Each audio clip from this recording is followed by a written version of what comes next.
Good evening and welcome to Gwinnett County Public Library. I'm Amy Perry, an Adult Services Specialist here at the library, and we're very excited today to have our author talk. It's my pleasure to introduce our author, McCracken Posten. McCracken Posten Jr. is a criminal defense attorney and former state legislator in the Georgia House of Representatives. He gained national attention for his handling of several notable cases that were featured on CNN Presents, Dateline NBC, A&E's American Justice, and Forensic Files. Tonight, he will speak about his book, Zenith Man. Please welcome McCracken. Thank you. Thank you all for coming. And this place has always been a special place to me because I started coming to Athens before 316 was finished. So I would come right through Decula and Auburn and Carl and Statham and, did I say that right, Statham? Statham? Statham. And I didn't get a guide when I was that young. And Bethlehem. I remember that, and I've always just felt like I was in a special place when I came through the old way. And to show you how country I was, when I started going back the other way, and in a fog one time I saw the big water tank that said, "Gwinnett is great." Do y'all remember that? I thought it was the Peachtree Tower. So that shows you how naive I was. But my name is McCracken Posten Jr. And when I was born, my 5 older sisters said, "There is no way we can call a baby that." And so they figured out the last syllable is kin. And they started calling me that. My dad, they called him Mac. And so I always said that if I had a son, I would call him Crack, but that didn't work out. I asked my grandmother when I was about 10 years old, I said, "Well, all right, I know you had 4 sons.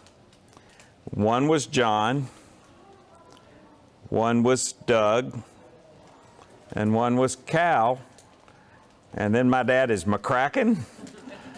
And she explained to me that when my dad was born in August of 1923 at home, as people were born in those days, he was very small. They put him in a box on the lit wood stove to keep him warm. And the doctor came by and took one look at him and said, "He's probably not going to live through the night." So my grandmother decided to bestow a bunch of honorary family names that she thought would be on a tombstone. And McCracken is her maiden name, and King was her mother-in-law's maiden name. And my dad lived 85 years, and I was his only son. And so I got the name honest. Louise here I've known since she worked at the state capitol, and I was there a long time. I was there for 4 terms as a very young man. And I learned a lot in that process. But then on November the 5th of 1996, I learned another big lesson. You don't always win political races. I always tell people that I left politics because of illness, and then I wait a step and then I say the voters got sick of me. And not only did they get sick, they overwhelmingly defeated me. But you have to go back in history. When I was young and in my 20s, Georgia, all statewide offices were held by Democrats. And most of the congressional delegation were Democrats. In the years leading up to 1996, it was changing, but 1996, the change came on really fast, and the red tide washed all the way up to the corner of the state where I'm from and stayed. And the fella that beat me, I don't know whatever happened to him. His name was Nathan Deal. Y'all ever heard of him?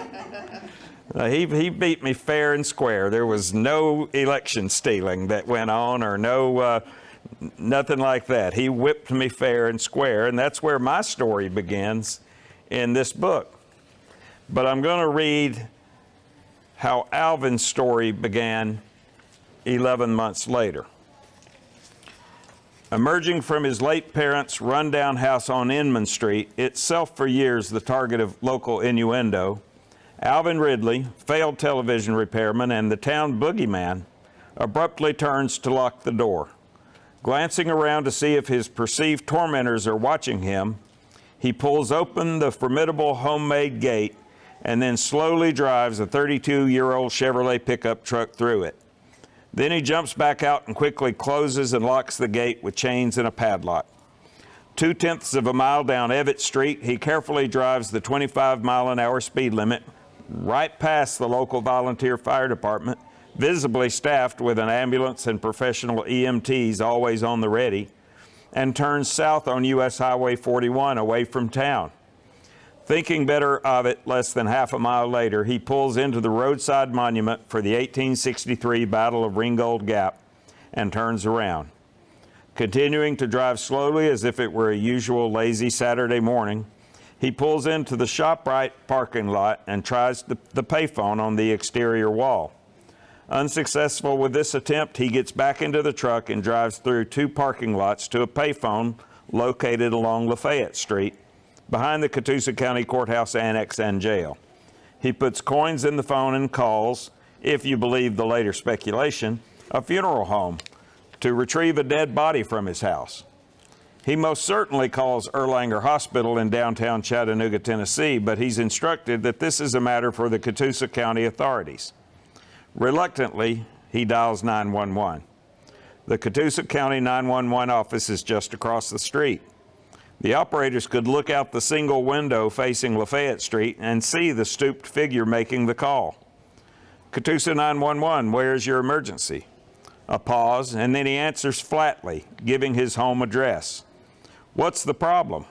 Again, lacking any emotion, he says, I think my wife's passed out. The operator confirmed the address. Yeah. Is she breathing? I don't think so. It's behind the steel plant there, he says matter-of-factly. I'm calling from a payphone booth. You don't have a phone in your house? There's no phone there. This is the portion of the 911 call in the detached voice of the caller that is instantly spread around the world upon the revelation that a dead body was found in the ramshackle house on Inman Street. The immediate problem for investigators is, who was this soul? Certainly not the alleged spouse of the infamously solitary Alvin Ridley. Ridley said it's his wife, but he can produce no identification for her. The body of the woman he calls his wife, Virginia, is declared dead by Coroner Vanita Hollander, who plans to take it to the hospital across the county in Fort Oglethorpe, and the next morning deliver it to the state crime lab in Atlanta. The portions of the 911 call not shared with the public or played on the news stations were the parts where the caller shared that his wife was, in his words, epileptic, or that he ended the call with a request, please hurry. Later that morning, 5 miles to the south, an extremely hungover, failed politician, failed husband, and marginally failing lawyer rises. Too down and broken to even drive to Athens to see his beloved University of Georgia Bulldogs play, and seeking something for his blinding headache, he drives slowly into town. And that's where I started hearing the word about crazy Alvin Ridley and a dead woman in his house. It baffled everyone. I always knew Alvin was odd, but I really didn't think he was that odd. People around town that had been around 30 years remembered that he had gotten married. But they also remembered that that woman disappeared. They remembered an article that her parents took out in not only the Catoosa County News, but in the Chattanooga newspapers. And it pretty much spread the rumors that something weird was going on. That article was in the paper in 1968. 2 days after Alvin's wife died, I saw him on the street. He was almost a guy like a nocturnal animal. You didn't see him much during daytime. So I thought it was very interesting that he was out. He was launching from the same phone stand that he made the 911 call from, I later learned. But he was heading toward the post office as I was heading toward the courthouse. And I was kind of surprised, but we intersected at the same place, and I let him pass in front of me, but he wouldn't look up.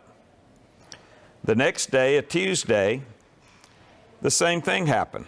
He launches from the phone booth just as I'm going toward the courthouse and the jail. And this time he kind of looked at me. He darted his eyes at me. The third day, a Wednesday, we had the exact same thing started to happen. But this time I stopped dead in my tracks. And he stopped dead in his. And he started to turn around. He looked like he didn't know what to do with himself. So I kept going forward, and so did he. But this time I said, "Mr. Ridley, I'm sorry for your loss." And that was just enough to have him screw up his face and look like a child about to start crying. But then he began to spew all these conspiracy theories about the sheriff worrying everybody to death, worrying his father to death, worrying his mother to death, and now they've worried his wife to death, and they've worried him off the roof and hurt his head, neck, back, and tailbone. But he said it so fast, I had to kind of slow him down and deconstruct what was going on. And then he said, "And now they're asking me about my wife." And it's interesting because my first wife, and it was friendly, but she left in the middle of my congressional campaign, which was awkward because my opponents, the incumbent, who had just switched parties and proved that he read the tea leaves properly in that election, his staff would call my staff and say, "Where did he hide the body?" Talking about me. And so I had to gather my staff together and say, "Okay, we're not going to be able to count on my wife to be a part of this campaign anymore. She's gone on to a good job opportunity in Chicago with my blessings. Let's just ride it out." So when Alvin started saying about they're talking about my wife, I just, as a joke to myself, I said, "I know exactly how you feel." Well, I think we forever bonded at that moment because he thought I understood being a suspect in your wife's disappearance. And so that was probably the most pleasant conversation we had, because from then on, he acted as if I owed him. He would not make an appointment to come to my office. And because my father gave him my home phone number, he started calling me in the middle of the night. Always from some roadside, always with car traffic going by, and always screaming at me in a real panic. I didn't know what to do, but I suggested, well, the problem is this is such a mystery, this wife of yours, but you need to tell me about her. Well, he didn't want to talk about his wife. He wanted to talk about the county, Catoosa County, seizing his van 15 years ago. Alvin had started suing everybody over a minor car accident that his father had in 1981. His father was in one of the company trucks, Ridley's Zenith TV repair. Alvin had left the Army and come back with some knowledge on how to work on cathode ray tube televisions. And he was quite good at it. He was really known for it. But it seemed that his building just wasn't as nice as the other TV dealerships that were very comfortable and pretty. his was more stark, and but my dad loved dealing with people like Alvin. My father always loved people in the margins, and that's he felt like somehow he was getting a better deal. I always suspected that he always thought some of the items may be hot that he was getting from some of these people, but that's who he loved to deal with. And he and Alvin had a kind of a special relationship. My dad had a grinder, and he would sharpen people's lawnmower blades, and Alvin was one of his bartering customers to get his lawnmower blades sharpened. So Alvin started suing everybody over his father's accident, especially when his father died 2 years later of pancreatic cancer. You could not convince Alvin that that minor car accident that he drove away from in 1981 was not the cause of his father's death. So in the name of his mother, Alvin and his mother started suing everybody. Well, somebody sued back, and they thought they got a judgment, and the sheriff executed that judgment against an asset, a 1977 Chevy van. But Alvin went back, and I later learned, he went back and proved that they were wrong in getting their writ of possession, and they had to bring the van back. Alvin didn't tell me that part. The van was only gone 3 weeks. And when I learned that, I challenged him and I said, why are we continuing to talk about this van? We need to talk about your wife. And he said, no, we don't, because I didn't kill her. But they did take my van. Alvin's mind concocted a special statute of limitations that if he didn't accept the van back, that kept his options open for suing everybody again. So the van at that point had sat untouched in his yard for 15 years. This month marks the 40th year that that van has not been touched. You'd need a chainsaw to get it out at this point. So things just didn't seem to be going anywhere in any investigation. Things got terribly quiet. So about this time, we were dealing with something in my family, my father's alcoholism. My sisters and I finally acted and did an intervention that fall, right around the holidays. And I ended up having to go be at the hospital with my dad for a couple of nights. And when he sobered up, we had some of the first conversation as adults about his alcoholism. My dad was a wonderful man. Even when he drank, he was never mean. He was never abusive toward anyone. But he was just a sad drunk that would, not be worth anything to anybody and would end up falling asleep with a lit cigarette in his hand, and made me worry to death that he's going to burn the house down as a child.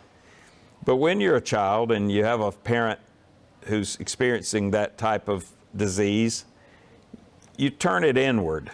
You think, what in the world, why am I not good enough for my dad to not want to be present when I'm around or when he's with me? That's how children process this stuff. But Alvin loved my dad, and Alvin had gone to school with my oldest sister, and I knew enough about him to know that A, he was strange, and B, he was very litigious. And when I went to the legislature, Louise may remember this, I was known as the legislator that lost a constituent at the state capitol. This man hitchhiked from Ringgold. I thought he was homeless. He hitchhiked from Ringgold and showed up in my office saying he needed to see me and the governor, Joe Frank Harris. So before I could get to the legislative office building, he had taken off.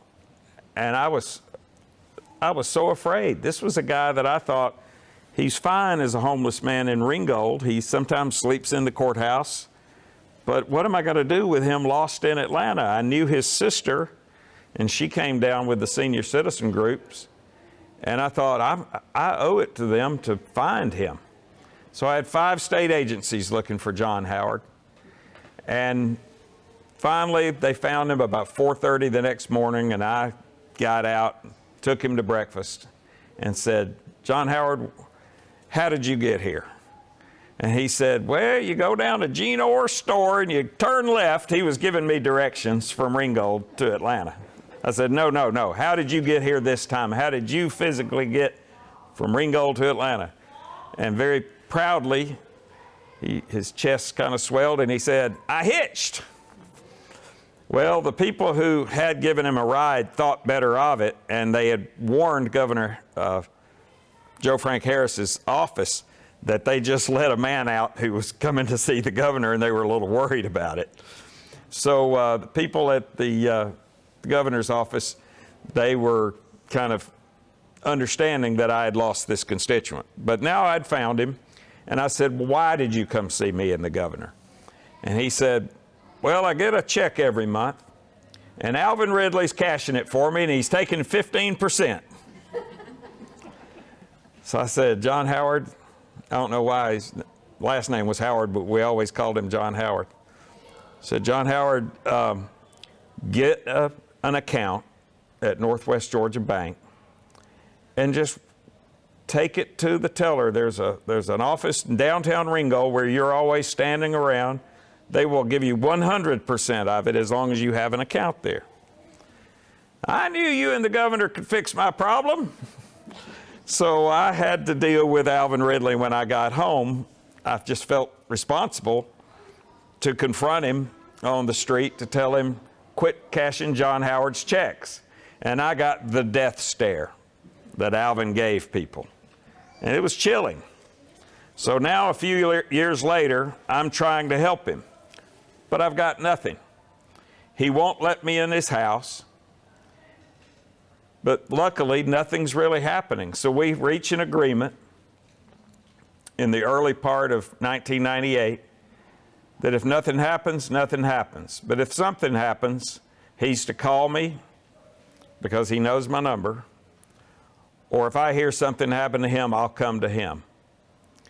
And so in the end of June and 1st of July and August of 1998, in the supermarket tabloids, sicko holds wife hostage 30 years, then kills her. And about every public official in Catoosa County just telling rumor and speculation. Some of the articles that were out saying that the dilapidated house has bars on the windows. Well, I'd been close enough to the house to know that it did not have bars on the windows. I also knew that the house had not been painted in half a century. And that excited me because that meant there would be no covering up of where there used to be bars on the windows. So I kept telling Alvin, I've got to get in your house to take pictures. And he always denied me. And he wanted to talk about the county taking his van. At some point, I was ready to walk away. We were in my office. The compromise for him to quit calling me at home was, I said, you don't need an appointment.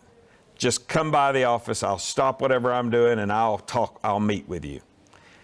That way, Alvin could surprise me and surprise all the people he thought were surveilling him by popping in, and then I could see him, deal with him, and move on. And so he's in my office one day, and he started coming with more frequency after his arrest, and he was arrested. And I knew that I had to go to him. And I went to the Catoosa County Jail, and I said, now, you know, Alvin, sometimes it takes a while to get to a bond hearing. And that's the way it was in those days. I said, especially for this charge, the magistrate's probably not going to set a bond. We have to wait for a superior court judge, and they only meet every 2 weeks. And he said, well, I got animals. And I said, well, just check your keys out to me, and I'll take care of your animals. He said, no, you get me out of here. Well, that was the first of many times that Alvin really put the pressure on me to perform. And I felt like, well, I've got to get him out now, or I'm going to have to call animal authorities and break into the house, and I don't want to do that. I had a call with the DA and one of the judges that night, and I kind of joked around and said, well, if it took him 30 years to kill her, I'm sure we'll get to a trial before another one gets locked up in that house. And we all had a laugh, and they agreed on a quite low bond, and I had to get a special condition that he could use his old dilapidated Zenith TV shop because it was the only property in his own name. Everything else was still in his late mother and father's name. And so I got permission for that, and whenever Alvin challenged my loyalty to him, I would say, Alvin, I told you how long it usually takes people to get out on bond, and I got you out in 24 hours. And Alvin always responded, 26 hours. Alvin always used numbers in a lot of his talks with me. And so, still, I had nothing. He wouldn't let me in his house. I decided, because I was tired of trying to listen to him over traffic from a payphone, I decided I'm going to put a phone in his house. My cell phone, I had gotten in Atlanta when I was in the legislature, so it was long distance. So I wanted him to be able to call my cell phone. So I was going to have to pay for his phone. And of course I thought, well, how clever I am, because I'll go with the installer and I'll just happen to have my camera with me, and I'll be able to get in that house. When Alvin figured that out, he decided to have the phone installed on the porch. I didn't understand what is going on with this guy. I can't understand him. And I can't get him to talk about his wife. He seems so cold and distant about her. But then some days he would cry. He would be clearly grieving. But then he wanted to talk about the van. One day, in a very raised voice, he started talking about the van, and we're in my office, and I just rolled my head back and I said, oh, Lord. Alvin went silent. He clasped his hands together and he closed his eyes tight, and he was ready for me to continue the prayer that he thought I started. And I was so stunned, I thought, well, I can work with this. So I continued, dear Lord, please let Alvin understand that we've got to talk about Virginia. And we've got to get in that house, Lord, with a camera. And at the end of those prayers, Alvin would always say, I'll think about it. But we had nothing, and I was getting frustrated. And so he's in my office one day, and I began to realize that Alvin had a deep suspicion about local and state government. And that was clear. He was paranoid. He used to post missives on the inside of the glass of the business, all typed out on this old typewriter, blaming everybody for all his ills and the closing of his business in 1984. So for 15 years, we're all reading this stuff that we can't take off. I always looked to see if I was ever on it, and I never was. But I also remembered a time back in 1984 when the business suddenly closed. I was in law school, but I was home for the summer. And Alvin closed his business and qualified to run for sheriff of Catoosa County. And everybody was saying, well, won't this be sport? Seeing Alvin stand up there and have on the courthouse steps with a microphone, and everybody was just ready for this high entertainment. Well, I hung around. I was planning on a trip with some friends, but I said, we've got to watch this guy. And Alvin mounts the steps, the courthouse steps, and goes up to the microphone, and he pulls out a cassette recorder. And he pushes play. And do y'all remember when TVs used to sign off at night? We didn't have 24-hour cable. It was through the air, through the rabbit ears or the antenna. And the WDEF Chattanooga had a very familiar announcer named Luther Massengill, and he always signed the station off, and then the national anthem played, and then it was test pattern the rest of the night. Well, Alvin had recorded that. And so here's the end of Luther Massengill signing off and the national anthem. Well, some lady said, "Stand up." So the whole crowd in the Catoosa County Courthouse lawn had to stand up and take off your hats, and men had to take off their hats. And Alvin reset that whole crowd. And I thought, that guy's smarter than we think. He had that crowd completely reset. Now, of course, when he started rambling on about his conspiracies after that, they started snickering and laughing. But I'm in my office, and I'm thinking, I can't get anywhere with this guy. He's not cooperating. He's not letting me in his house. He won't talk to me about his wife. He wants me to look at all this ancient litigation. And I promised him I would. And I just went over to the courthouse and spent a few days going through all this litigation. I noticed that Alvin was representing himself through much of it. And instead of motions for this, that, or the other, he would file emotions. And they were styled emotion for a continuance, emotion for change of venue. But I also found a case that I wasn't expecting to find, an eviction that went to a jury trial. The young couple settled into Ringgold's first housing projects. When they first got married, they had a 2-bedroom apartment on Circle Drive. And here, just a couple of years later, they're being evicted. And then I look over and there's a jury list. I'm thinking, wait a minute, a jury trial for an eviction in 1970? And I looked down the names, and a lot of people that I knew their names, but they had gone on or passed on. And here's a name, Mary Hakes. Well, I just got through representing her son. So I called her up and I said, "Mary, I just saw your name in a file. You won't remember this, but you were on a jury for an eviction trial." She said, "I remember it like it was yesterday. It was the strangest trial I ever saw." And then this man representing himself just made a circus of the whole thing. But the judge stopped the trial and said, "Mr. Ridley, send for your wife." Her parents were in the courtroom. Her parents were behind the eviction. And Alvin's father went and got Virginia and brought her into that courtroom, September 15, 1970. And according to Mary Hakes, she said, "I'm with my husband. That's where I want to be." She said, "We were all confused as a jury because we thought this was an eviction case, but it seemed to be a let's find Virginia Ridley case."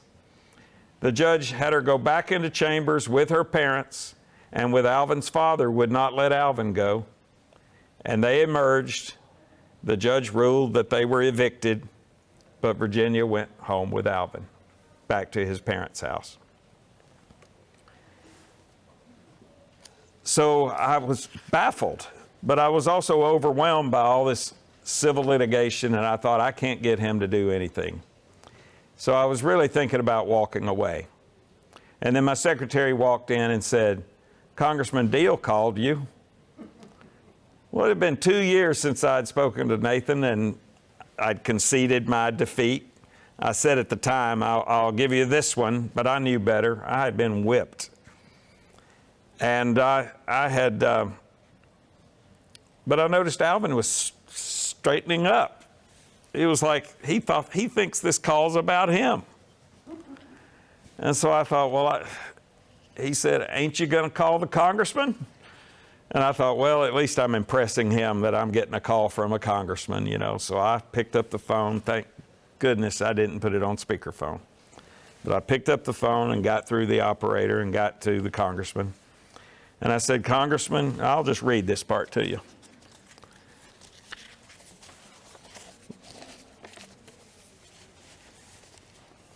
Let's call him back right now, I told Alvin, assuming that maybe he'd be impressed that his lawyer was getting a call from a U.S. congressman.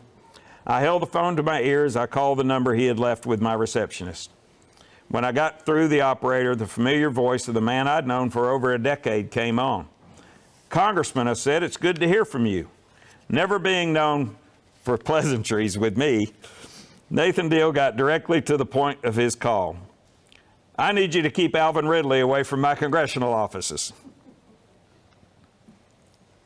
he said sternly. Well, I awkwardly fumbled, not wanting Alvin to hear the reason for the call. I'll certainly pass that along. This is notice to keep him away, please, he said. He scares the ladies there. I thanked him for his call, not revealing that the subject was eagerly waiting on the other side of the table from me. Then it occurred to me, Alvin was probably hoping that his U.S. representative was calling about his troubles, and he was going to come riding up on a white horse and fix everything. Alvin, I said, let's walk out to your car. I walked him out, struggling to find the words. I could break his spirit if I handled this wrongly. How do I tell him he can no longer count on help from that branch of the federal government? I paused and thought and said, Alvin, you know that damn congressman hates me, don't you? He does, Alvin said. Yeah, he does, and I'm afraid it's now starting to affect you. Really? Alvin said, bewildered. He hates me so much, I said, you know, from the election 2 years ago. Alvin really looked confused now because he knew I had been routed. He hates me so much that he said if me or you ever come to his congressional offices again, he'll have us both arrested. I felt that misery might love some company. As Alvin looked down, I said, but you know what? What, he said. Please stay away from his offices and work hard to help me represent you in this case. And after we win, he leaned in listening as my voice softened to an almost whisper as if I were telling him something special and secret. After we win, I promised, looking around to make sure no one was within earshot. I'll tell you where he lives, and you can go right up to his door and see him at home. Well, this seemed to satisfy Alvin for now. He got in his car and drove away because I was not piling on and joining the people that he always thought were against him. This also gave me some resolve to stay in the case. Now it was like the campaign was starting anew, but this time the constituency was going to be a jury. But I had nothing. With Alvin's lack of cooperation, thank goodness I got the gift of a continuance from the judge because the DA had given me 45 new state witnesses, one of which was a man named Ben McGaha. I went looking for him to start to talk to witnesses. I ended up in a trailer in Tunnel Hill, Georgia. I knocked on the door, and this elderly lady that looked familiar to me, and I realized I gave her a ride one time, and she got $20 off of me because she reminded me of my grandmother, and I thought she was stranded. And then the next day I saw her in the same spot. So I felt like I'd been taken a bit. But I said, I'm looking for Ben McGaha. She goes, oh, Sam's up at the library in Ringgold. And I just said Ben, and she said Sam. She said, you'll see his bicycle there. Well, I went to the Ringgold Library, and sure enough, there's a bicycle there. And it was a familiar bicycle. It was the bicycle of Salesman Sam, a character in Ringgold that rode around on this old bicycle selling products out of catalogs that he kept in the basket. I went in the library, and there he was reading a book on the COBOL computer language. And he told me he was learning computers so he could write his memoir. And I thought, okay. Well, it turned out he was a person, he was listed as a state witness, but he claimed that he had seen Virginia. So I was excited about meeting him at first. Later, I realized that Alvin considered him his legal counselor above me. And so Salesman Sam was always countermanding my legal advice to Alvin and would say, oh no, you don't need to do that. And Alvin would listen to him and not listen to me.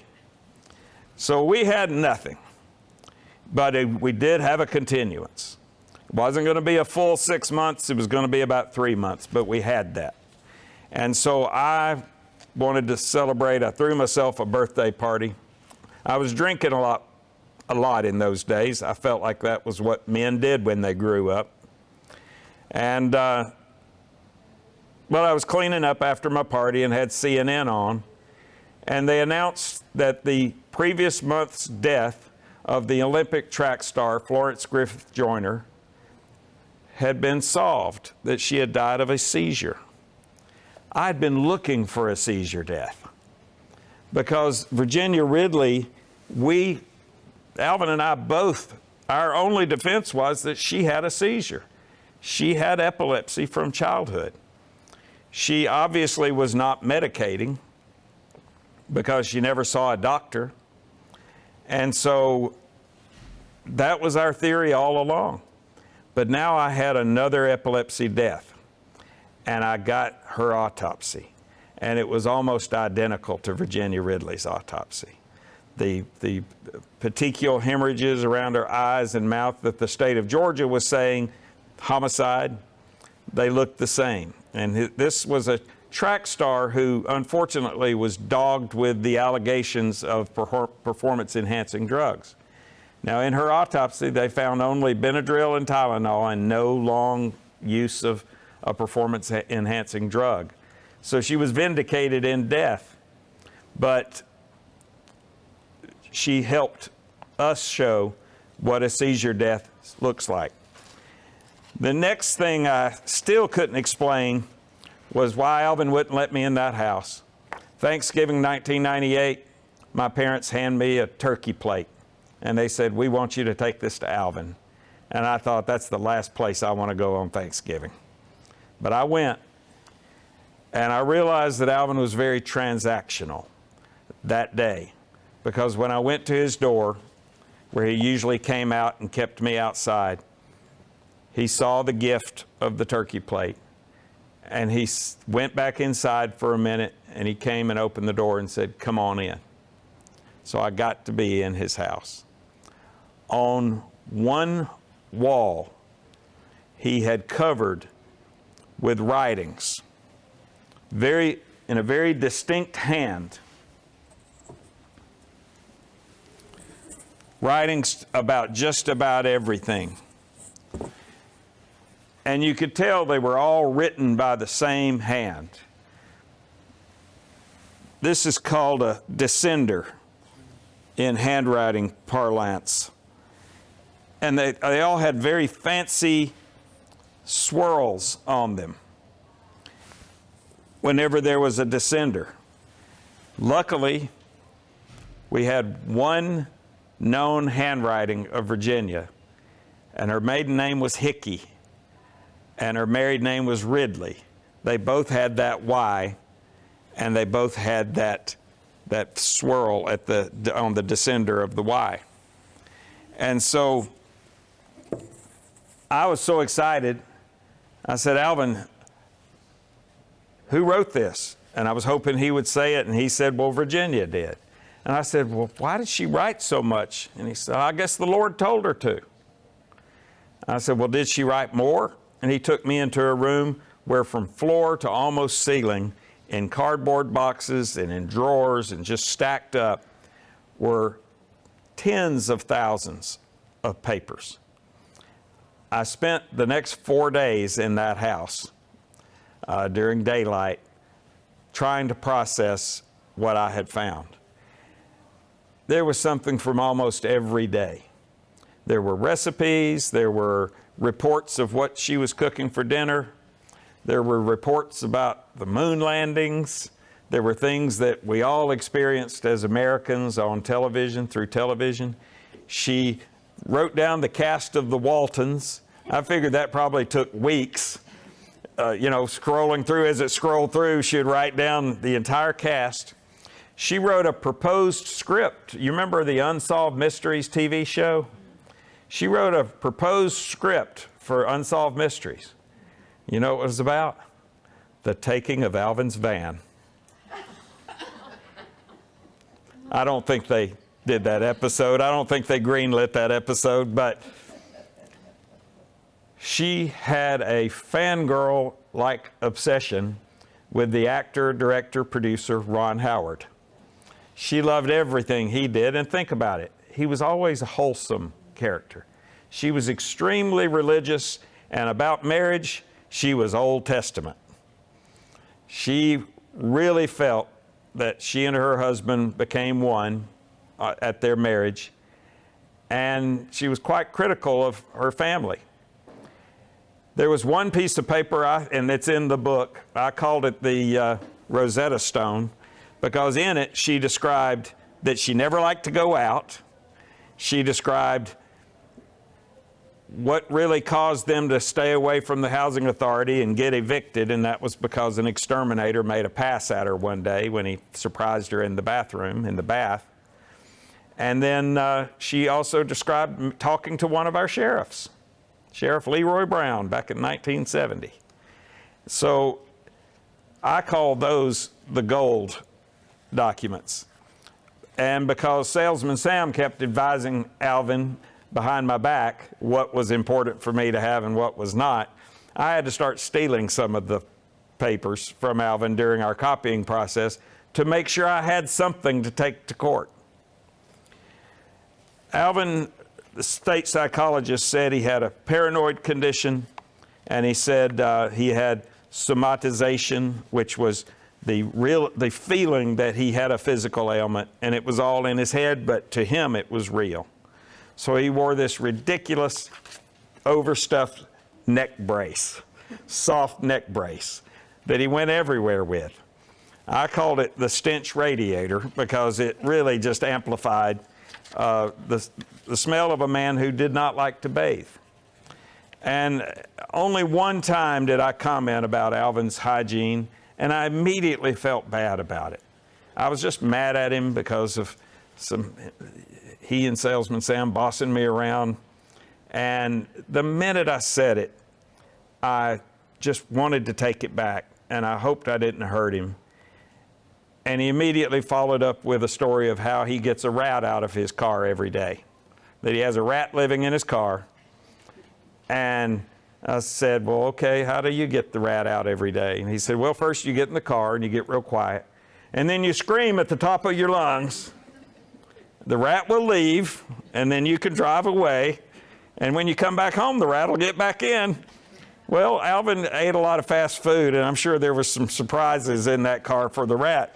But within 48 hours, I was in the office working on motions and working late at night, and I heard something under my floor crawling around. And I thought, okay, I got one of Alvin's rats probably. And I decided to go over into the register, and it seemed to be in the register, and I was going to let it get a little closer, and I was going to try Alvin's method, and I was just going to scream real loud at it. I got sprayed in the face by a skunk. It settled on all the files. It settled on me. For the next 3 or 4 days, Alvin got to comment about how I smelled. And part of me suspects that Alvin, who I had seen with a live raccoon during the daytime, which is when you don't want to see a raccoon, I sometimes suspected that Alvin did that. Well, we had a trial.